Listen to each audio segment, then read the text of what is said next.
Marg'ilon Kurudi yonida, kottejniy garadogida 2,5 sotiylik xonadon sotuvga qo'yilyapti. Korobka holatida.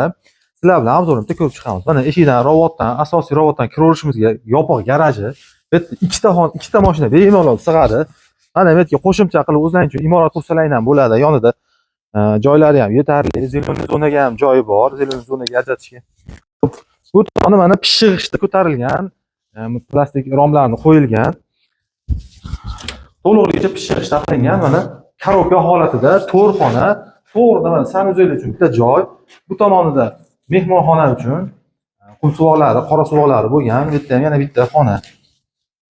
Xonalari ham yaxshi, o'zlaring uchun kelib moslab, remontlarni qilib, kosmetik remont qilib olasizlar. Bu tomonida yana bitta xona. Spalnya qilinsa ham bo'ladi. Bu tomonda yana bitta o'zini xonasi. Xo'p do'stlar, bu yerda gaz, suv, svet, kanalizatsiyalar hududda bor, olib kirib olinsa bo'ldi. Narxini 45.300 ga baholanyapti. Narxidan tushib o'tib berishim mumkin.